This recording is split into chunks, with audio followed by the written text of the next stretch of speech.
having a great big chat. Meet the boys and hear their words. Their brains are full of stinky old turds. But what would you rather do instead? We're all dead. We're all dead. We're all dead. Hey everybody, here's the fastest intro. This episode is brought to you by people who still say cool beans. They're the ones keeping society together. Chris just Cool texted beans. me. Cool beans. Say it to your friends. Yeah, let's bring it back. Come on. What are we doing? Dude, hey, welcome to We're All Dead. We're a podcast, and we're going now. Yes, we're Chris. jumping right into it. Welcome to We're All Dead. I'm Chris. He's Matt. You already Hi. know this, maybe? No. Shut up. Let's go. Oh, okay. All right. God. Okay. Sorry, Jeez. dude. Sorry. Took a lot of roids this morning. Yeah, I could tell. You're breaking out in huge roid rage zits, and you have hair growing. My face is turning beet red. I'm seeing hairs just popping up all over your body. You're Like American Werewolf in London. You're turning into a gorilla before my eyes. Hey, good morning. Morning. Good morning or evening, depending on when you're listening. Happy 2057. Yes, indeed. When you're listening to this, Yeah. the last man on earth is listening to this. Just like, I don't have anything else to do. There's no one else here. That would be Listen to dude, these the jag bags. The final survivor of the apocalypse is just listening to our podcast. How? How would the internet? I don't know. Someone If had it we're- downloaded If on we're their phone. literally all dead, then there's no way for any of this to happen. By the way, We are in a precarious balance. Everything we know would be gone if all people were gone. That's not even like a brilliant so you're revelation. saying if you're saying if brains disappeared, there'd be no brains to think about the brains. Brains. I like those.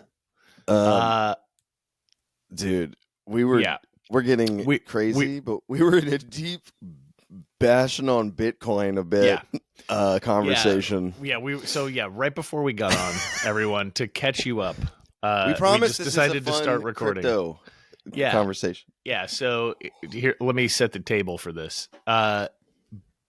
Bitcoin. It's like $1, but it's big. It's huge. You know how you can use an app like Venmo to pay anyone in the world immediately digitally with real money? Well, someone thought that wasn't cool enough, so they invented something else called Bitcoin, and it's basically a bunch of computers talking to each other and consuming massive amounts of energy to verify transactions on the blockchain. So And it's doing what Venmo does, but it's using as much power and water as possible, is what I've gathered. right. They're like, we need to make this less efficient. So anyway, no. Okay, that's a dramatic simplification. It actually is a cool idea. And by the way, people who bash on it, all currency is made up and it's all stupid. So now let's continue. Yeah, it is. Yeah, it's just a way for the ultra wealthy people who actually own everything to find new avenues to profit. That's all it is. If we invent money, we'll have more of it. Make a meme coin called "We're All Dead" coin and have everyone invest in it. That's the WAD coin. WAD.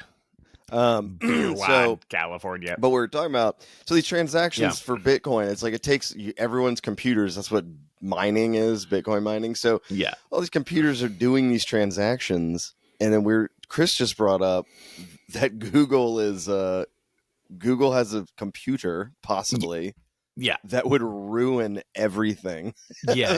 So I saw this. People. I saw this clip out there, and someone was like, "There's a real concern now that Bitcoin will potentially go to zero because Google's announcement of a new quantum computing chip called Willow. It's basically able to solve it. So the actual number is 105 qubits.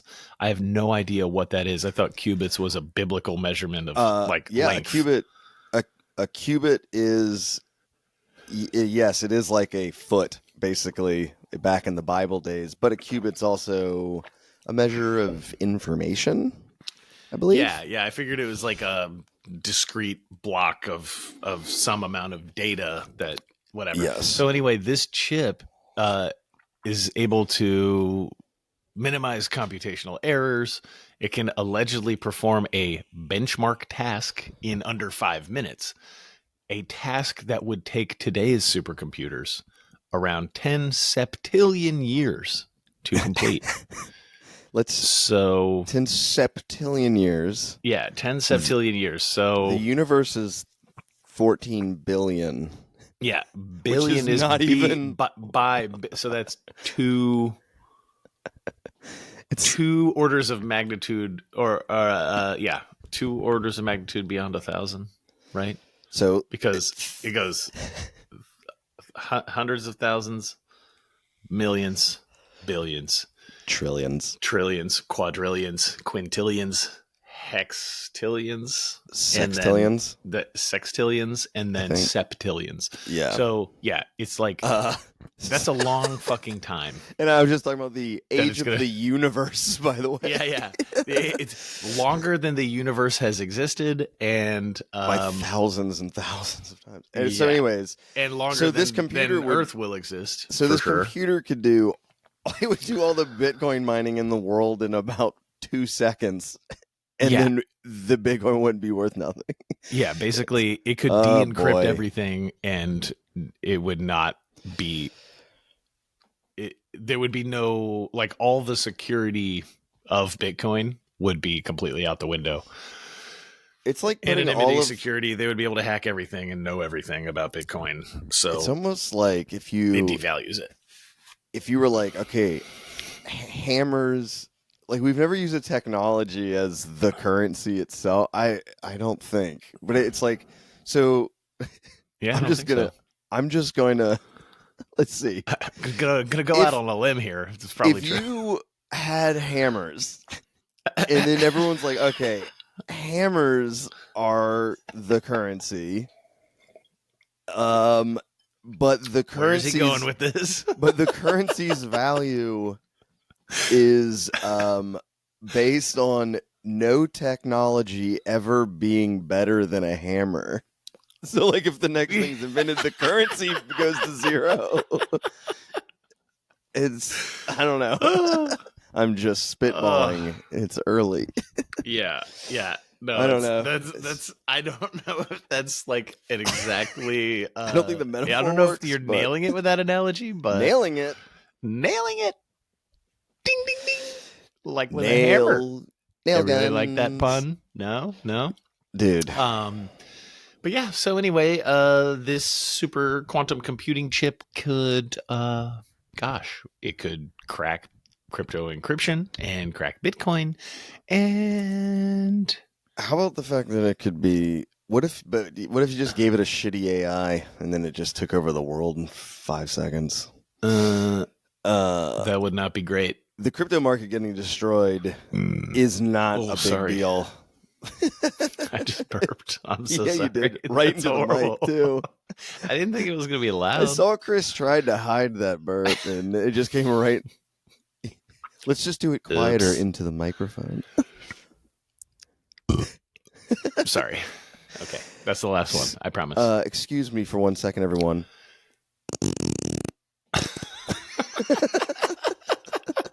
Horrible, dude. All right. Yeah. Speaking of, dude, we're right in the theme of our show. I had a night the other night. Oh, you had a night. Oh, what a night. Dude, we're just like, let's chill out, me and the wife, and we sat down and we saw that Max had added Planet Earth 3. And sick. So we're like, sweet, let's watch some Planet Earth. So we put on a random episode, and at the end of the episode, we're both like in tears. My wife is sad as fuck. Yeah. It's brutal. It's brutal. Dude, this was a scene of flamingos making their nests and having babies and like just sitting on their nests like birds do, and like a huge flock of just, so their nests are like look like bowls that are off the ground made of mud, and they have like one egg or whatever in their nest, and the fucking tide comes in, and they're like, they've been nesting here for centuries, but the ocean level rising, it's like rising by a couple of inches, and then they're like, no. all their nests are getting hit, and they're like, the flamingos have no way of pushing their babies back into the nest. It's like these fucking babies are flapping around in the water, their eggs rolling around in the water, and they're just watching their kids, and they're like, if the kid can't climb up into the nest on its own, it just dies, and it's like 6 inches away, and the mama bird's looking at it. We were like, it's just like, we were like, holy shit, this is horrible. And then Attenborough, the narrator, was like, he was like, none of the chicks will survive. That was the end of the segment. They Jesus lost Christ, their entire year's like offspring, and they're just like, next year, try again. I was like, holy shit. Yeah, it's Nature. Horrible. Don't do me a favor. Don't watch the walrus episode with her from Planet Earth 2. We did. Fuck. We've already seen it, dude. So walruses just diving off a cliff, falling off cliffs. It's horrific. Yeah, it's so funny. My wife goes, she goes, I didn't even know that any of these flamingos existed, and now I'm sad that they died. Yep. It's like, dude, a billion animals die every day. Well, and then yeah. I mean, 2 billion are born. Yeah, that's not brutal. True. How? Yeah. It's just, but that's. nature. I mean, there's to a certain degree that's just how nature. Yeah, that's just how it is. But all those little baby birds that washed away get eaten up by fish, by sharks. Yeah, turn into silts, nutrients. Yeah, that's what it is, bruh. Yeah, dude. But we were very sad the rest of the night. Yeah, that's awful. Yeah. Well, speaking of feeding the fish and having like, you know, the whole like Chris killed a guy for the mob. I'm gonna feed you to the fishes tonight, Bobby. Yeah, you owed us money, so now you fish food. There's an interesting thing. Have I ever mentioned to you ocean seeding? No. Wait, is this about aluminum? It's that iron or iron? Sulfate. Yes, yeah. iron. Basically, like there's like an iron molecule of some sort that if you like put large quantities of it into the ocean, it essentially acts as like fertilizer to large blooms of algae. Yes. Yeah. And it can sequester carbon that way. And it was researched. I think it's kind of crazy. My dad told me about it when I was a kid because he had read a book about it. Yeah, like you could pull the global temperature down. Yeah, this guy was like, if you give me like a tanker full of iron, I can bring back the ice age, basically. And that was just like a theoretical thing, but people have been like looking into it as a potential climate change solution. While that could be true, scared. Yeah, they're very scared that like unintended consequences, tampering with it. Yeah, exactly. But if you upset the ocean, it would be very bad. I mean, it's bad enough that we're heating it. Yeah, it's getting heated, and there's so many. There's but a great cooling it podcast out rapidly, I don't there know. by this guy Raleigh Williams. He's great. He sounds like a goddamn fool, to be totally honest with you. Yeah, he studied climate science at NYU, and then started. He's like a YouTuber basically. He does all these like deep journalism dives into like what is causing certain like water crisis situations in California or whatever. Like how. Like it's insane the stuff that this guy talks about. Sure. But on their podcast, him and this other really funny gal, they have a really well produced podcast. What a bunch of idiots! Yeah, they like super research every episode, and they're like very dialed there. But one of them was just about whale strikes, like. Ooh?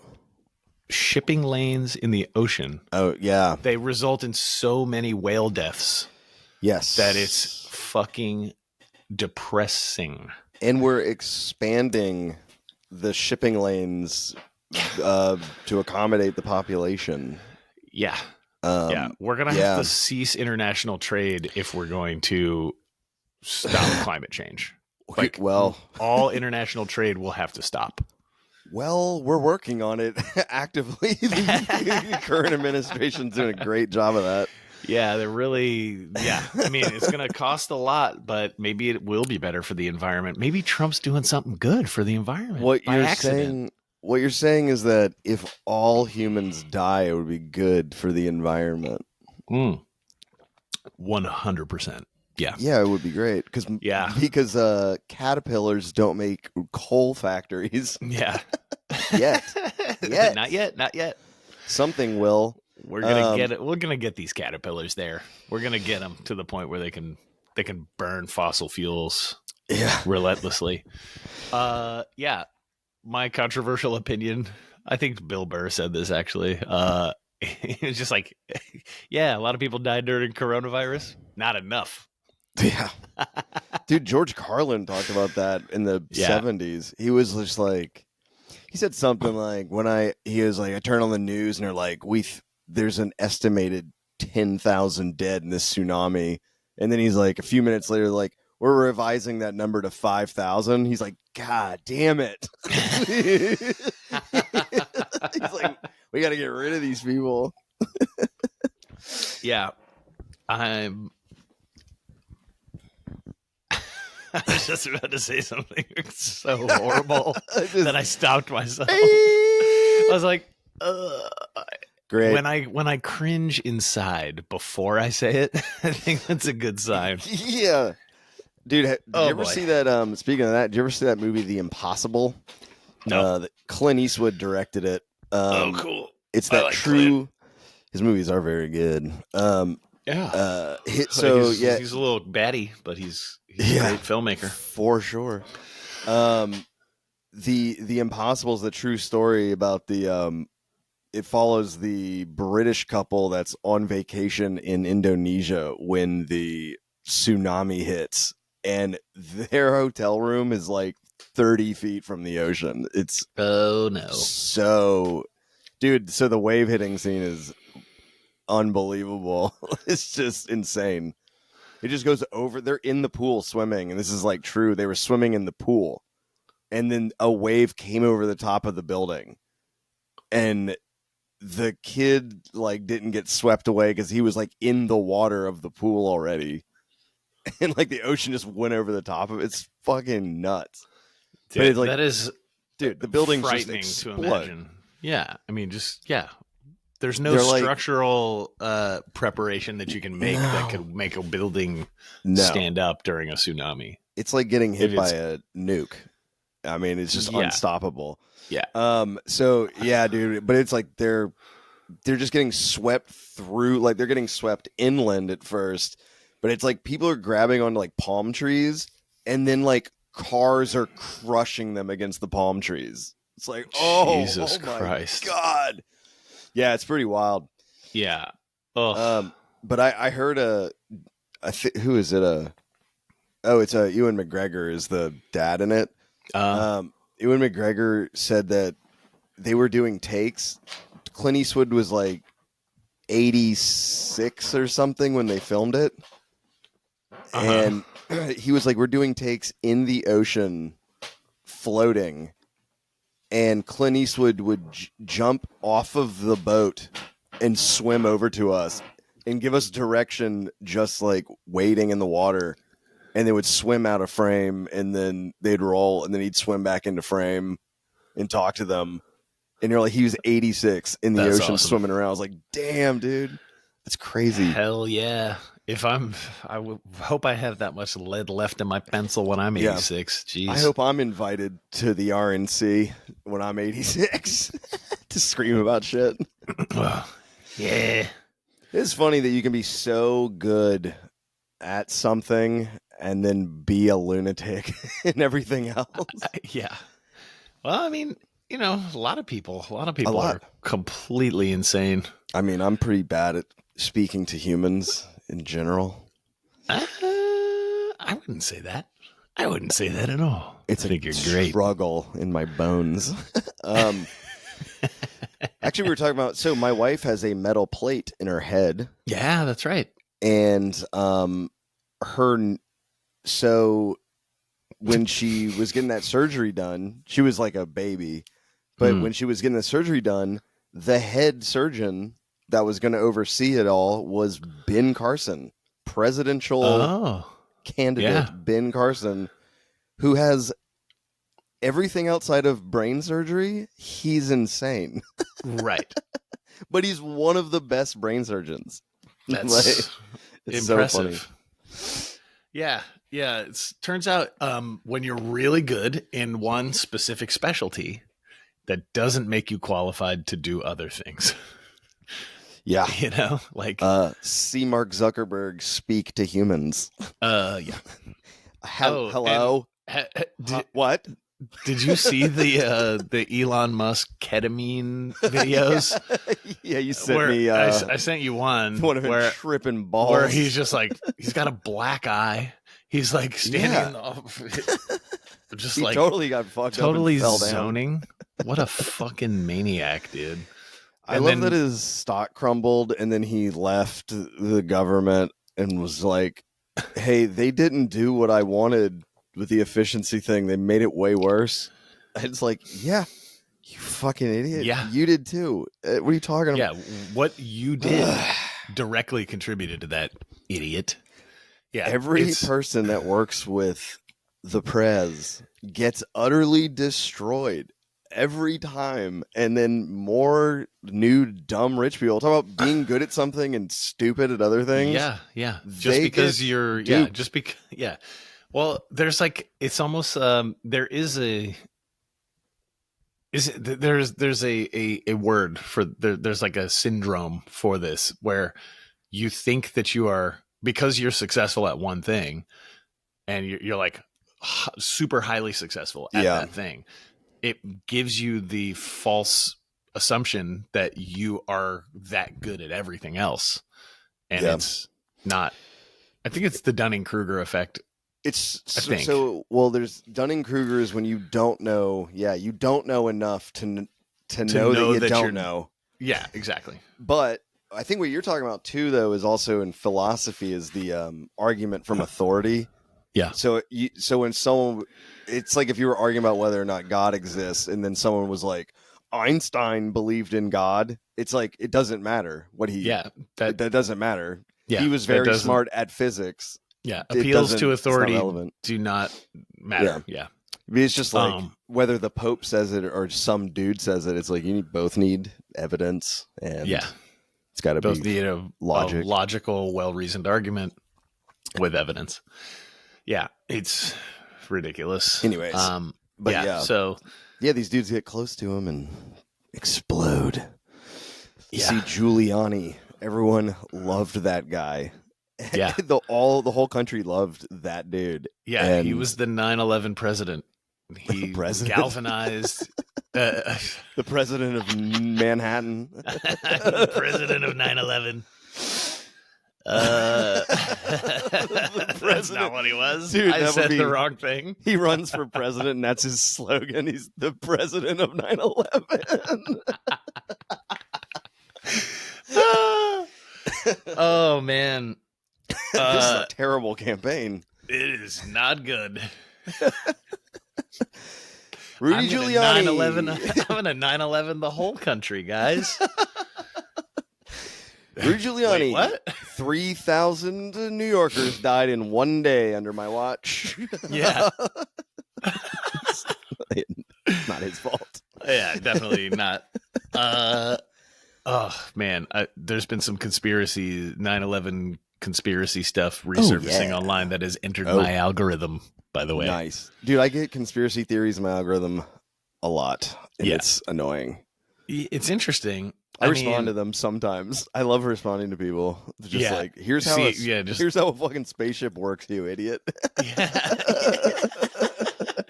Yeah, there was one. It was like a picture. No, it was like a repeating GIF of one of the planes hitting the second tower, and they were like, "Where did the wings go?" They're like, they disintegrated.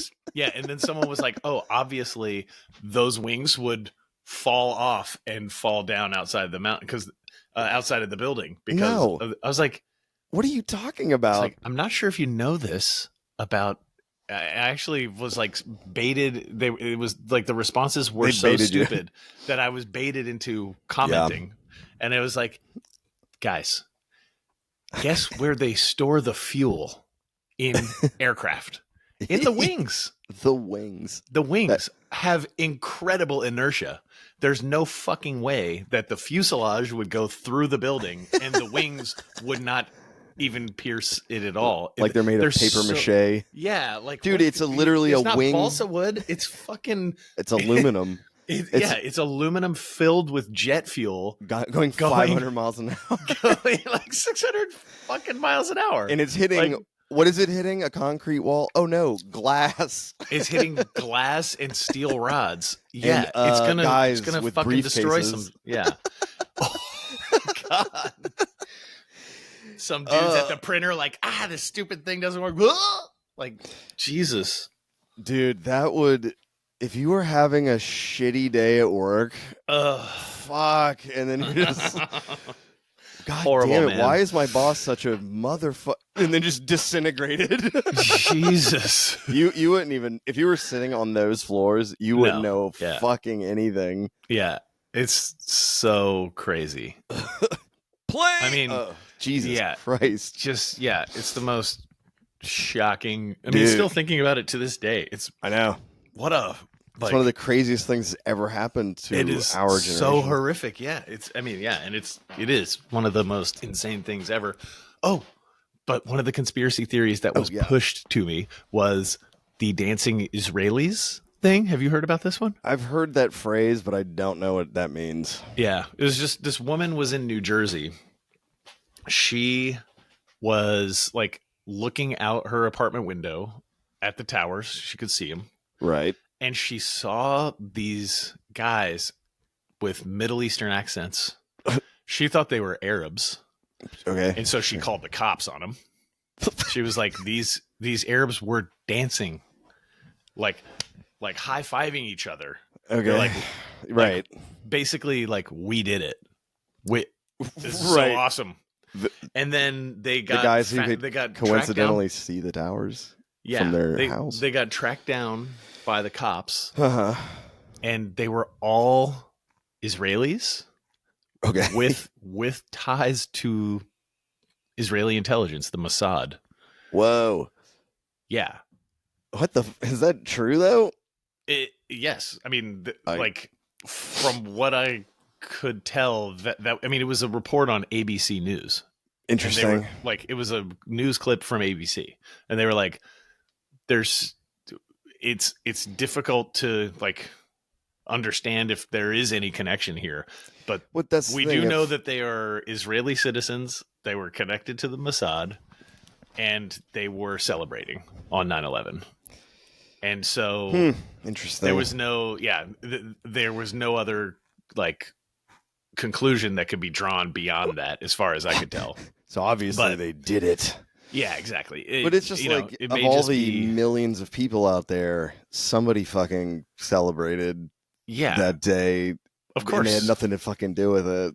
Yeah, you know, exactly. I don't know. It's just okay. It could just be like they're like, the outcome of this will be good for us in some way or another. I think that's what it is. That's probably why they were celebrating. It's not necessarily that they had a hand in it, but they were just like, okay, this is going to set some things in motion that is going to benefit us in the long run, or whatever. You know, dude, that's Dick probably Cheney, what it was. Dick Cheney was like tap dancing on a desk when it happened. He was like, "Hell yeah, we get to do whatever we want." Yeah. So everybody in that camp was like very much like, okay, now we can galvanize the public behind these fictitious wars that we want to do. Like, they had already had plans to invade Libya, Afghanistan, Iraq, Iran. There were like 7 countries that they already were planning missions on that before 9/11 happened. Yeah. And they were all strategic Middle East things. Yeah.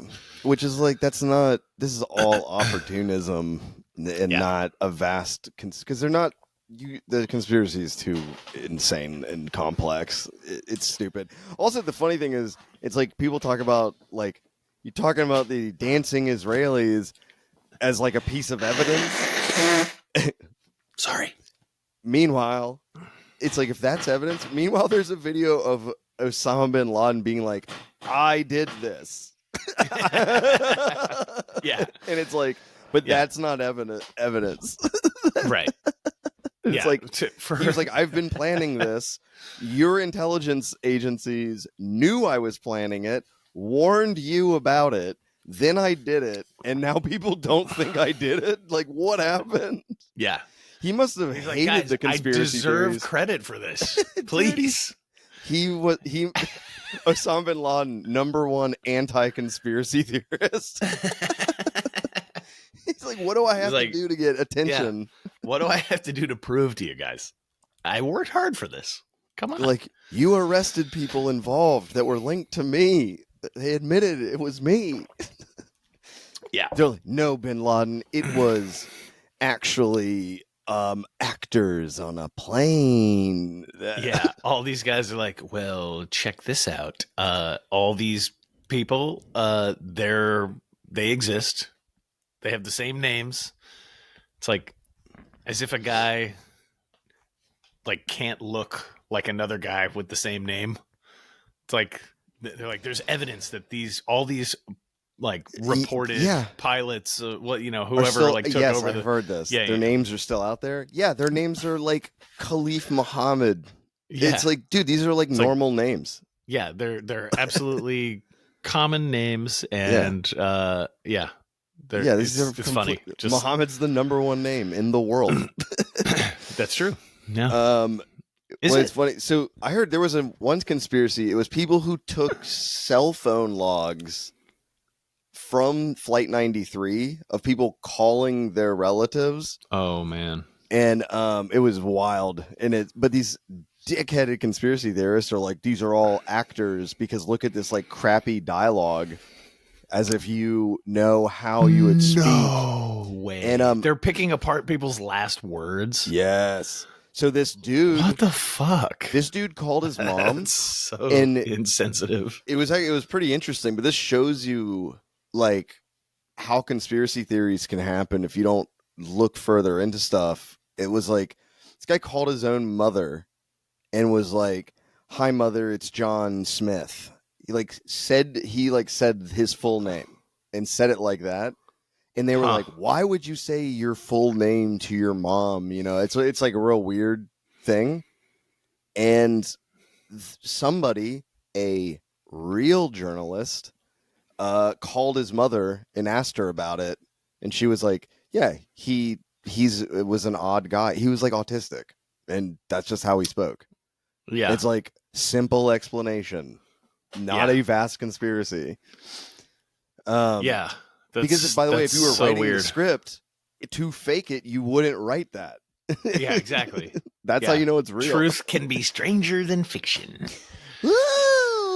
Anyways, conspiracy shit makes me so mad because there are actually real ones that have happened, but they usually come to the light.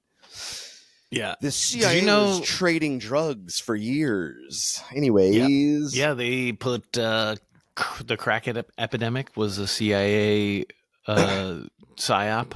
I do believe all black conspiracy theorists. Anything relating to black people getting screwed over, those are all real. Yeah. Hey, they introduced crack to destabilize our communities. Yep. They sure did. Yep. Nice rich white people do unfettered cocaine. They don't mix it with oil or whatever. Yeah, baking soda. Yeah, you just take a little bit of baking soda. Oh yeah. Equal parts baking soda and equal parts baking soda and cocaine, and then you add water, and then you boil it, and then once all the water is boiled out, then you have crack. Dude, that was the Chappelle Show. Do you remember him writing the letter? The dude from jail he like invents crack, and he like writes the letter, and it's like explaining how to make it, and he's just like, and he's like, half cocaine, half baking soda, add water, boil, and he's like wrote out. Chappelle, BRRRRRRR. So great. That's so stupid. I love it, dude. Man. There's that whole sequence in the Too Much Fun sequence in Infinite Jest where the girl is explaining how she made her own crack and had a good time. God. I don't remember that part. Damn. Yeah. There's so many parts. That's why I love that book. Yeah, there's so vast. Much. Yeah. Dude, I remember the guy who went on Oprah to promote his book about addiction, Million Little Pieces, and he got chewed out by Oprah because she was like, "You made this book up?" And he was like, "Well, no, I mean, I went to rehab for this." He goes, "I just combined different characters," and she was like, "So this is a work of fiction.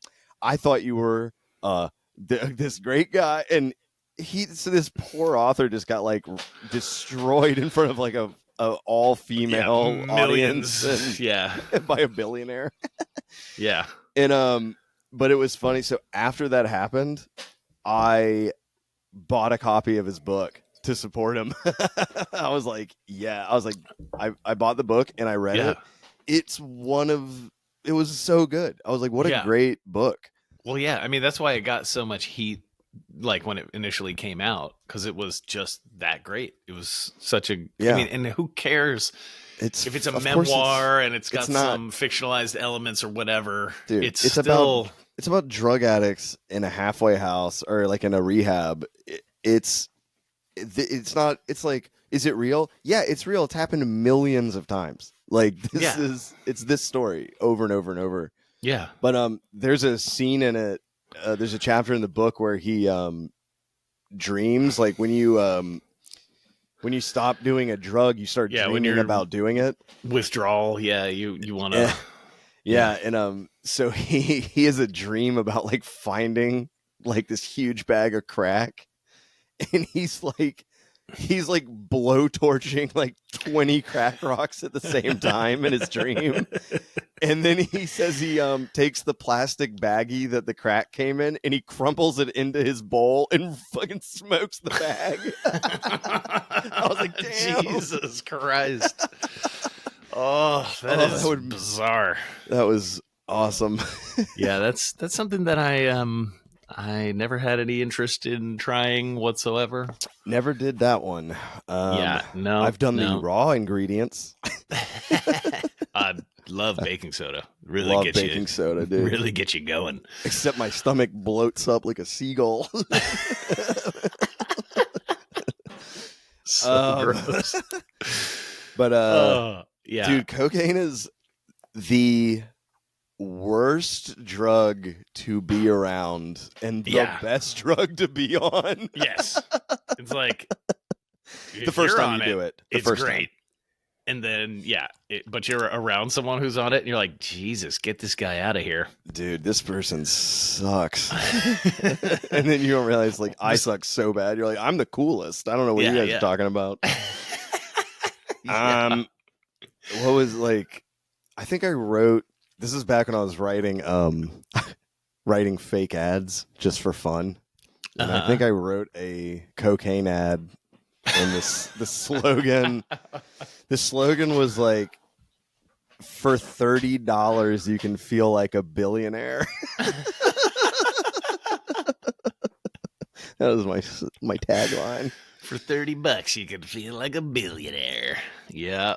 I mean, John Mulaney's special, where he talks about his rehab and stuff. Yeah, he talks about like how bad he was. It was so funny. Dude. He was riding drugs all day long, up and down. That's like mixing gnarly. His Klonopin with he was like trying to find the perfect balance, so he wasn't too geeked out on Coke and Adderall. And then he was on like Xanax and Klonopin to like come down and like balance it out. And he was like, I finally found the perfect balance, and then I walked into my intervention. I had a pocket full. I had just visited my drug dealer. I had a pocket full of Coke and Adderall and like Xanax and Klonopin, and I had found the perfect balance, and I knew exactly what I was gonna do. And then I walked into my intervention. Oh my god! Yeah, dude. Interventions have to be the biggest bummer ever for the person being interventions. They suck. It is. They fight. They viciously fight the people they love. I would. They're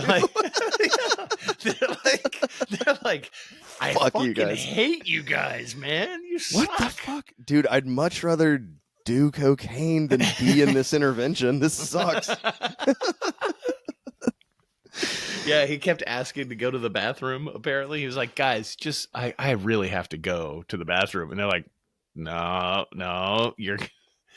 do you have any drugs on you? No, I'm sober. I've been sober for days. If you could just let me use the bathroom for 1 minute.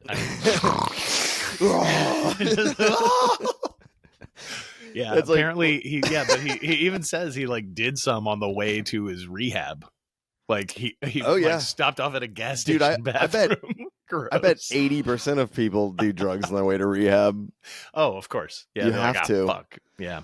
Dude, there are people in rehab that are so bad they'll drink the shampoo at rehab to just try to get something going. Yeah. Oh my god. Dude, yeah. It's so.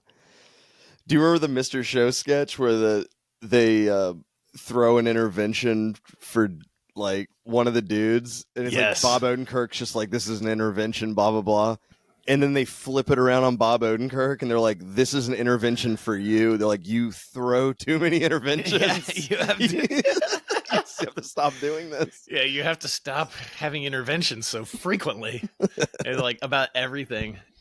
And then that was an epic runner where it just kept devolving, and they kept cutting to all the different interventions that had happened. That's right. Dude, one of them was he's like, all right, guys, I've got all the cocaine for the Coke party. And they're like, this is an intervention. I love they invited him to a Coke party. Yeah. It's such a funny trick. Yeah. Dude, hey guys, let's all get together, have a big Coke party. Just kidding, it's your intervention. The other intervention scene I always think of is I can't even remember who they're doing it for. Maybe for Frank, but they do an intervention, and It's Always Sunny in Philadelphia. Oh, and and they're like all talking, and like they have a therapist there, like actually trying to orchestrate it, and and I do love, like, before it starts, like before whoever gets there, they're like, so we should all surround them and point at their face and say, you did that, you're wrong. And the therapist is like, do not do that. No. Don't gang up on them. But like while they're like talking, I think it's to Frank. While they're talking to Frank, the therapist looks over at Dee, and Dee's drinking a Diet Coke, but her lips are like solid red. And the therapist is like, are you drinking red wine out of that Diet Coke can? And she's like, yeah, it's pretty smart, huh? Just getting fucking hammered. That's so great.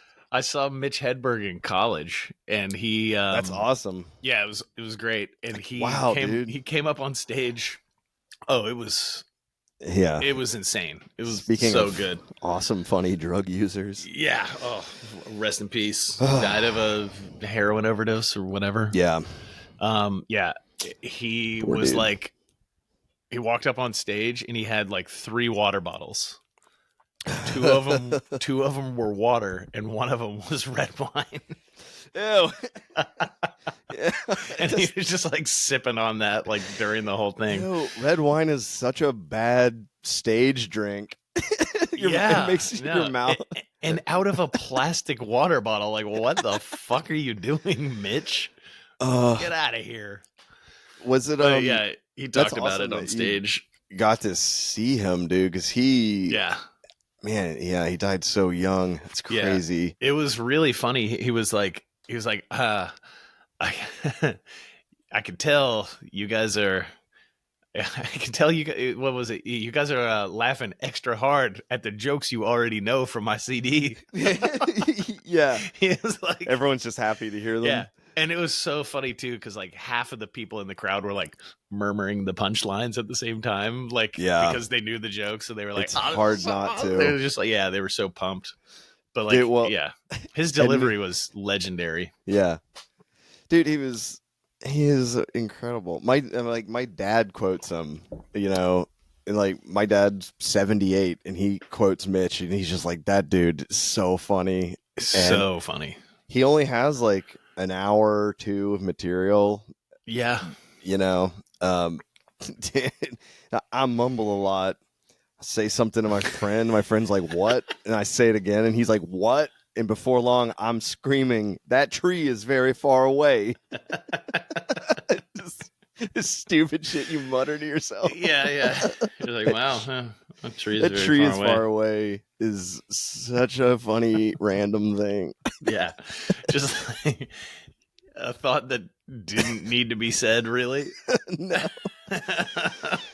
It's so good. Who was it? I think there's some stand-up who was like touring with Mitch, and he said they were checking into a motel, and he was like, explaining that like, he was like Mitch's like his brain just was those jokes like all the time. Yeah. I mean, the guy was like, we don't take cash, we only take card, and Mitch is just like, we need to have a card on file. But he was like, but the card represents this cash, and I'm just giving you the cash. He was like, that's like if you said, I want an Elvis impersonator, and I brought you Elvis, and then you were like, no, I want an impersonator.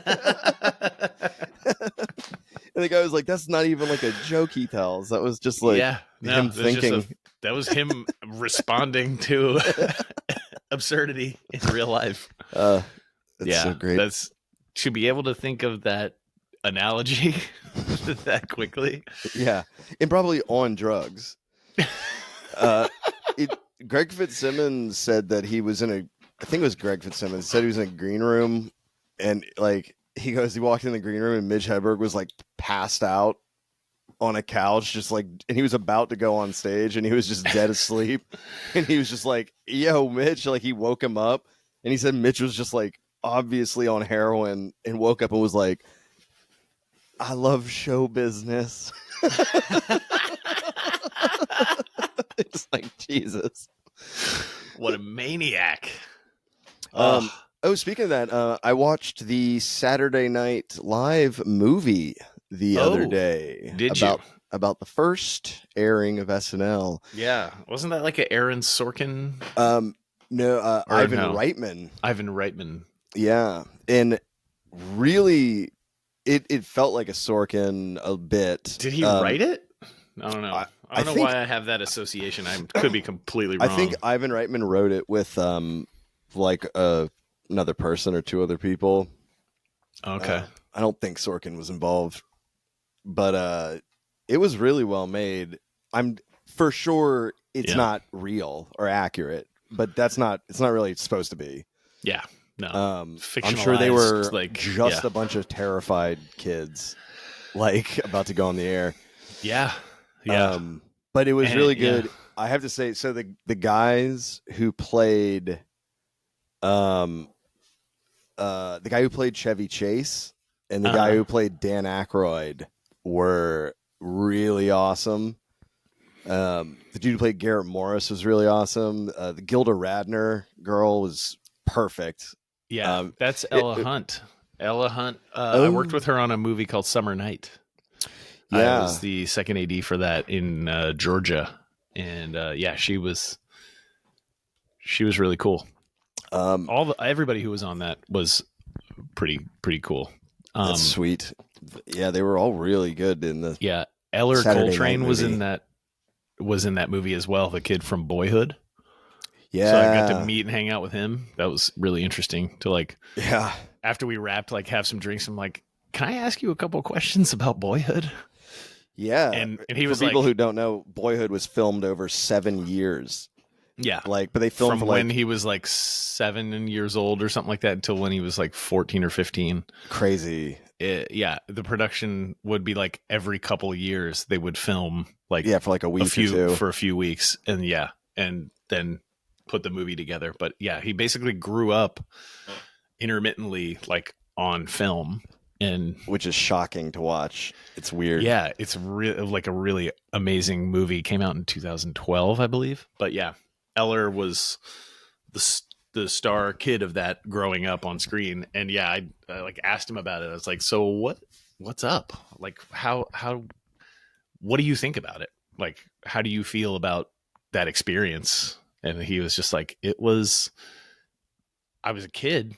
I didn't realize like it must gravity of it. I was just I was gonna say going along, like didn't 1 week a year you do this little thing and then it becomes something. It's like he was like it didn't feel like and he like works in art department, like set deck and stuff on Me too. Other movies that are filmed in Austin. Like he's awesome. Got a bunch of other credits on films that are not acting related. That's good. But actually he's just like a super nice guy. And like very cool, really, really cool. But him and Ella and a bunch of other like young actors where they were all playing like high schoolers on their last day of school or like just a random summer day right after they graduated. I did like the Saturday Night movie didn't they didn't put any like huge names in it. Willem Dafoe plays one of the head creatives at NBC, but he's only in it for like kind of everybody is only in the movie for like 5 minutes. It's just such a montage of things. Such a huge cast and a bunch of stuff happening. Someone who is really awesome in it and I'm so excited is like a person and is around is Dick Ebersol or Ibersol. Ebersol. He was like he worked at NBC for decades and decades. Cooper Hoffman plays him in Saturday Night. Philip Seymour Hoffman's kid. Yep. And dude, there are moments in it. There's a moment where he like yells, and I was like, "Holy shit!" It's Philip Seymour Hoffman. Like, it's just his face, his eyes, and like his emotion. I was like, "Whoa!" I was like, "This is brought crazy." Out some intensity. That's but like cool. His kid looks and acts just like him, and it's kind of trippy. Yeah, that kid's really great in Licorice Pizza. That movie's excellent. That movie's so good. When he drains Barbara Streisand's waterbed into her mansion and leaves, just destroys their house. If you haven't seen Licorice Pizza, check it out. Very good Paul Thomas Anderson movie. Go check it out. Man, dude. Oh, we're almost at an hour. I know, it's flown by. That's crazy. Oh man, I talked about nothing. I had some notes, but it doesn't matter. I was going to talk about going to war with the ants in my yard. Oh, dude. You're battling your ant problem? The ant poison I've been using just makes them move 5 feet away and build a new nest. So I boiled water and slowly poured it on their nest. So it trickled down. Dude, Jesus. I boiled an ant pile. And then I came back out the next day and was like, oh yeah, there's a fucking yellow spot in my grass. You killed all the grass? Yeah, I just cooked all the grass. Jesus. Oh, God, it's me or them. They're creeping ants, in. man. Just let them live, man. Come I know. on. They're just I started ants. this by talking about a bunch of birds getting drowned to death. And then I'm just boiling ants like, fuck these guys. Yeah. It's tricky. I'm in South Carolina, though. Our ants suck. Yeah, those ants will fucking light you up, dude. Yeah. They're nasty fire ants. Nasty. And now our mosquitoes are back, and yeah, it's good to go. Baby, it's summer. It's going to be hot and terrible. It's going to be the coolest summer of the rest of your life, Matt. Chris, I think I have to go because I think I have to start going to work. Oh, yeah, you have to work? Yeah, for some fucking dickhead. He hired me, and now I have to work for this asshole. Fucking, I hate bosses. Yeah, you better be, you're on the clock now, mister. You better. Yes, sir. Yes, sir. What do you need Your done? time is mine now, boy. Whoops. I ruined your company. Oh. Well, yeah, all right, I didn't even dude. get a chance to talk about the Savannah Bananas umpire ninja flip.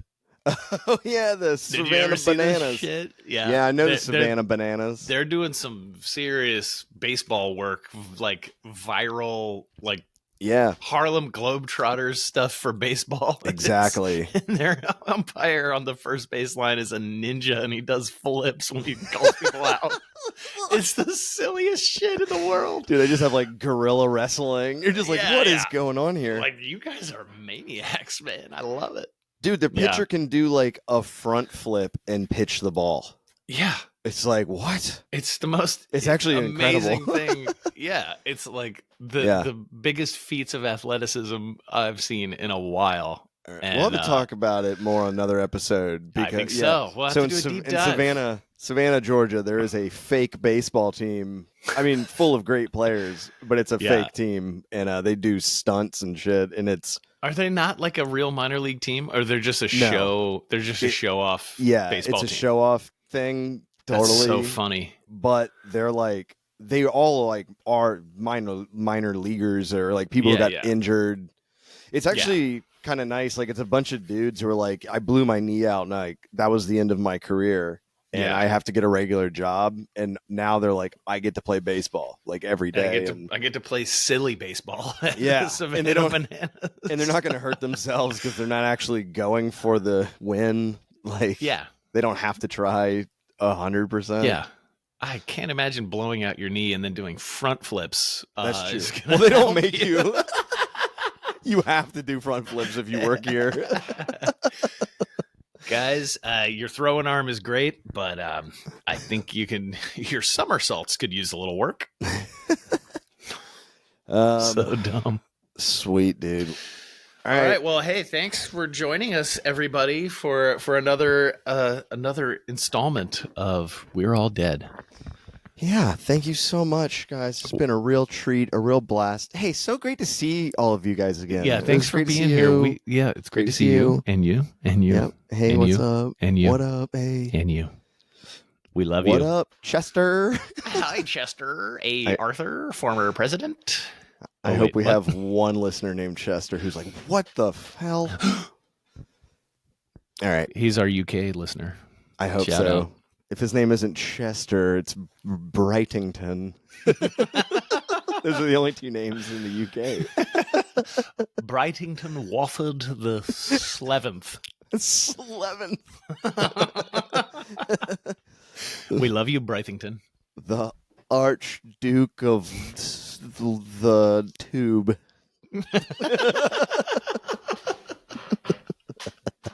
Yes. All right. Love you, Matt. Love you, buddy. Smooches, baby. What would you rather do instead? We're all dead. We're all